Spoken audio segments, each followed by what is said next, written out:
Welcome back to Sledgehammer Horror, guys. I am Ken Sledge, and let's talk horror. Now, today I am joined by the beautiful Camille Sullivan. Camille, how are you doing today? I'm doing great. Thanks for having me. I am doing very well, too, and it is an honor to have you here. But before we talk about the reasons that you're here, I would like for the people that don't know you to get to know you a little bit. Coming up this year, you are going to be starring in the horror thriller Shelby, which is written and directed by Chris Stuckman in his directorial debut. So something we're all very excited about. We all love Chris Stuckman, especially here at Sledgehammer Horror. But can you tell us a little bit about Shelby without it being spoilery? I'm afraid to say too much, so I'm not going to say a lot, except I'm just going to say I'm really excited about it. I think it's going to be fucking great. And it's sort of, you know what, I'm not going to say anything. It's just a great script. The cast is fantastic. It looks phenomenal, and I'm super fucking excited for everyone to see it. I can't wait either. And it's not just that, but also Exile. You're starring opposite Adam Beach. It's a tense thriller directed by Jason James. Again, is there anything, little details you can give us about Exile? Yeah, Exile's about, Adam plays a man who's just been released from prison after going there for a DUI. Or I guess is it DWI? Anyway, no. Where a family was killed. And so he has isolated himself in the woods because he believes the man whose family was killed is coming for him. And whether that's in his mind or whether that's real, we don't know. And I play his wife, who basically comes to get him sort of no matter what the cost. Right. That's amazing, because that's something... we love horror movies because it's kind of an escape, but there's also real life horror. And that's a type of real life horror story. People could call it a thriller or a drama, but that's real life horror. And while we're talking about real life horror, I have to bring up Hunter x Hunter. My wife and I watched Hunter x Hunter, and we were just amazed. I reached out to you directly after. You guys can stream that now. It is available VOD. You star opposite Devon Sawa and Nick Stahl. And obviously, it's a fairly new movie, so I don't want this to be spoiled for anybody. But what I can say is you're going to be on the edge of your seat the whole time, and the ending will blow you away. So what was it like filming Hunter x Hunter? Because I know you guys were out in the wilderness a lot. What was the filming like for you guys on set of that? I mean, it was fantastic. We were out in the wilderness all the time. And it was like anything you see me do, dragging a body, dragging a head, like I did it. There was no tricks. I just did it, which was great. So it was super fun and like sort of scary. Like we'd be filming at night and you'd hear like a wolf howl or something. And It was freaky. I'm a city girl. I grew up in the city. So it was like really different for me. And when I first got the script, I looked at it, I'm like, how the hell am I going to do this? I don't know anything about this. But then, it was great. It's just, you just do it. You do it because you have to. Right. And you know what? That's acting. When you could take on something that intimidates you and you can knock it out as well as you did in that role, because you were very convincing. Everybody in that movie was great. The whole movie was fantastic. We loved it. It really gave you that edge of your seat, anxiety type feeling. What's going to happen at the next turn all the time. So I can't recommend Hunter x Hunter enough, but it's not just that. You did play the leading role in the limited series Unspeakable for CBC.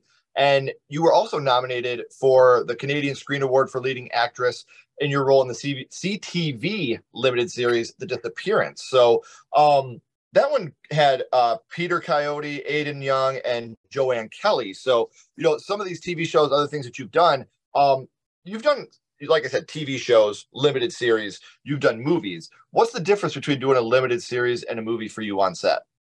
I think that the difference for me is a movie's really a sprint. So like a lot of the ones I do, because they're not gigantic budgets, we'll shoot in a month, right? Mm-hmm. So it's fast and the hours are long. And then so I commit myself to essentially, that's all I do. That month, that's what I do. I'm not a method actor or anything like that. I just I eat clean, I rest, I focus on the script and just like being ready.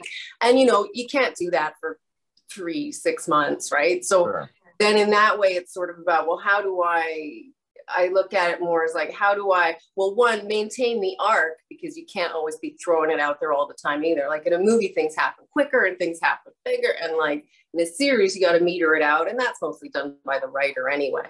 But so the trick is then, how do I get through this long run without losing steam and without, sort of blowing it all in the beginning? Sure. And all these things you can check out by following Camille on social media. I have all her social media links down in the description. So not only can you check out some of the things that she's worked on and she's been a part of, you can also see the things that she has coming up in the future. We talked about a couple of those, but that's just the beginning of the line. There can be so many more things coming up for her in the future. So make sure you're following her on social media. All you got to do is click the links down in the description. So we know some of the things you're doing in the future, and we know what you're doing now, Camille, but I would like to go back to the past here for a little bit and talk about what got you started in the horror genre, your first horror movie. And Camille, the first horror movie that you watched was? House of Wax. I had to think about it. It was House of Wax. My memory of it is foggy. I was real young. So I just want to clarify, because we have had a recent remake in 2005. We're talking about the Vincent Price House of Wax, correct? Yeah, Vincent Price, yeah. I don't think I've seen the remake, actually. What I like about the remake, because I'm not one of those people that are like, remakes are inherently bad. I don't believe that. And what I especially like about the House of Wax remake is it is almost an entirely different film.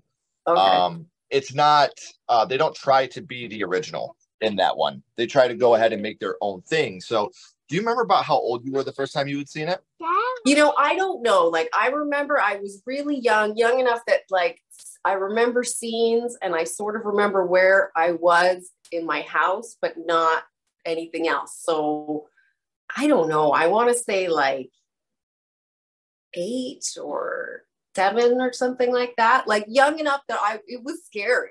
Oh, it was scary when I watched it, but I liked it. See, and that is one of those movies that, even when you go back and watch it now, because obviously back then they didn't have any of the CGI or things like that. So you had to do a lot of things practically. And it really, really shows in this film. And that's what I like about a lot of the, the classic horror movies is you even watch them now. And a lot of these, when she's poking the lady that's made of wax, like it completely looks genuine and it looks real. And that's what I love about movies like this is you're able to take a little time capsule back to this time and watch how the practical effects and all those things were done back then. So House of Wax to this day is a very scary movie. Vincent Price plays an amazing role in the film, but do you remember which scene it was that affected you the most? I know you were a young lady at the time, but do you remember which scene it was that affected you the most? Yeah, there were 2. I mean, certainly, I think the one that stands out the most though, is in the very beginning, right in the beginning, they set you up, you meet Vincent Price and he's so lovely and he shows you all his wax friends and introduces you and you're like, oh, aren't they beautiful? And you see how much he loves them. And then almost immediately there's a big fire. Their faces are melting off and their eyeballs are dropping out. And it's just, it's so harsh and cruel. It's just like, oh, did you get attached to these people? They're dead now. See, and it's those things like that, like watching him and his passion for the things in this wax museum, he treats them like they're his children. Like these are his best friends. These are his creations. And it really is a heartbreaking moment, to watch him. Obviously, later on, you're like, it's kind of a little crazy. But in this moment, you genuinely feel really, really bad for the guy. Yeah, I got to say, even if I'm like 100% honest, even later, part of me is rooting for him to remake the museum, just like a little bit, So you said that you had that scene, but you said there was another one that really got to you as well. Do you want to talk about that one a little bit? Also near the end, when there's the big vat of the wax, and we've seen how it works. The woman's tied. I forget what her name is. The woman's tied, or like tied underneath it, and he's running around and just like he's gonna die, and he knows it, but he's just trying to get the wax on that body. It's also it's great. Right. Well, because you also have that fear and the anxiety that she has. The vat is right above her. She's tied up. Nothing she can do at this point. And Vincent Price, everything he did was just amazing. He was very convincing in everything that he did. And I know we talked about it a little bit a couple minutes ago, because I always bring up remakes, and obviously this movie had a remake back in 2005, but it was more of a reboot. It was its own film. And I enjoyed it. I think the marketing was very bad because the movie was marketed as come and watch Paris Hilton die. Like that was the whole marketing behind the film. And there's a lot of very gross moments. There's a lot of very tense scenes throughout the movie. I think it's a great remake, but would you like to see the original House of Wax with that story remade today? That's a hard question. I'm not opposed to remakes either. There's certainly been a lot of great ones. That would be tough though, because it would be, I don't know who would play the Vincent Price character. Like, it's so iconic. I feel like whoever you got, you're sort of setting them up to fail, you know? Mm-hmm. And especially in the horror genre. We've seen with the Nightmare on Elm Street remake, you know, Jackie Earle Haley trying to do Freddy Krueger, trying to be Robert Englund, and the Child's Play 2019 when they were trying to do their own Chucky. Nobody, you know, once you have that icon, that's who that is. And in the horror world, good luck. You know, redo it. And again, I like those movies. You know, I try to go into everything with an open mind, but once you know, people maybe have if they their changed icon, it and like that was a female character, maybe that takes you far enough away from it, and then you layer in some other aspects about like women's art being stolen by, or you know, by men taking credit for women's art. Then, you know, I don't know, maybe you got something there. See, I'm already writing it down. We're making it happen. So, you know, House of Wax is one of those movies that I feel like it does stand the test of time. And we still got like Madame Tussauds, you know, the wax museums and things like that. And, you know, I haven't really got to talk about House of Wax too much. So do you think like when you go to a wax museum, to a Madame Tussauds or things like that, do you think this movie is in the back of your mind at all anywhere? Oh yeah, 100%. And I have been to wax museums. I can't remember when, but I think I've been a couple of times. And yeah, that's the reason I'm going. And all I think about while I'm there, and I'm just like, imagine, what if I just climbed up on it and touched it that little bit, you know? Would their eyes move while they're in there? Let me know. What was that? So we know that House of Wax was the first horror movie you watched, and what that movie means to you, obviously, even going to wax museums now, I'm the same way. Every time I go, I'm like, is that really Brittany in there? Will her eyes move if I touch her?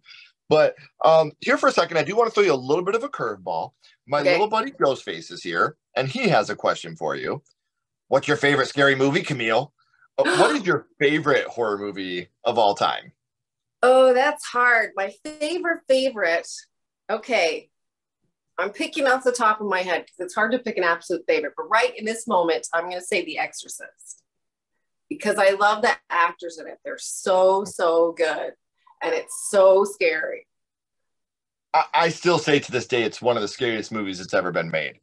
And I'm sorry for repeat viewers that got to hear this story again, but I was very blessed growing up. My mom and dad owned a mom and pop video store, Downtown Video. And, you know, we would take horror movies home all the time. We'd watch movies together all the time. And The Exorcist is the only film my mother ever shut off. She was like, nope, not doing this. This is not happening.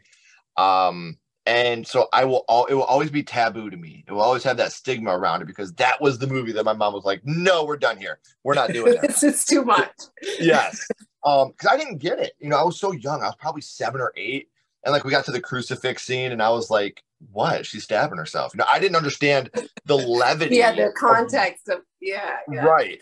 I was like, I watched fucking Jason and Freddy do this. Why can't I watch this girl do this? Like, I didn't get it, you know, and I wasn't supposed to. I was a little boy. So, and it's funny, watching The Exorcist is so much different as an adult than it was as a child. Like, watching it from a child's point of view compared to a parent's point of view, it's two completely different films when you're watching it. Yeah, no doubt. So we know that, you know, House of Wax was your first horror movie and The Exorcist is your favorite horror movie.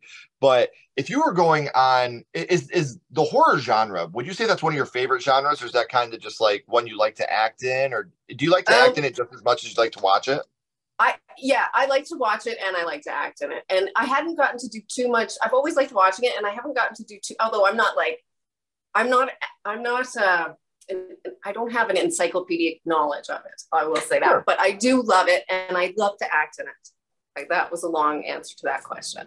No, it's cool because like watching you in Hunter x Hunter, like you were a natural in that film. Like there's moments where we're like, this girl's badass, she's awesome, and then there's other moments where we're feeling for you, like, is this really the life you want? You know, and right. Like all the different emotions that you're able to portray throughout this film. I've always said the best horror films are a drama film first. They make you feel, because if you don't feel anything for the characters, you don't give a shit what happens to them.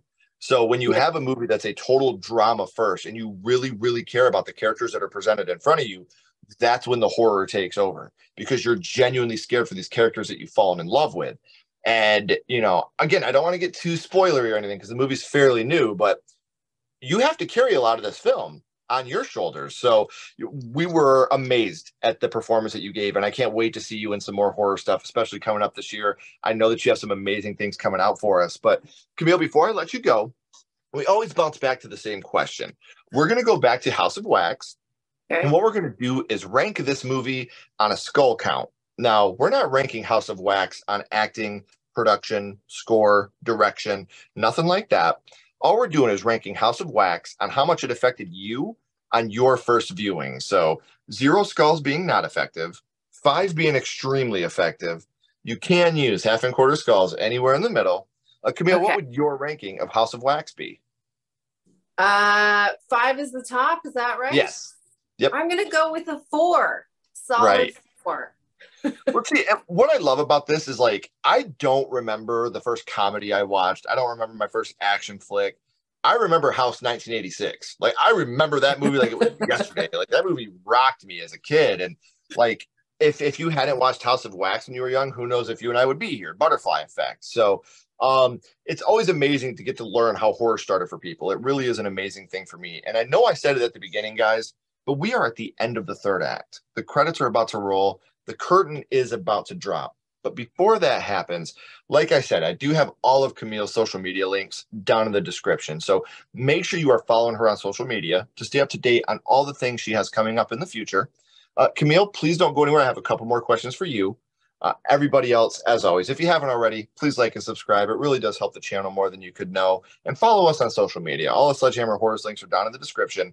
And until next time, keep talking horror, stay what you are, and we'll see you guys soon.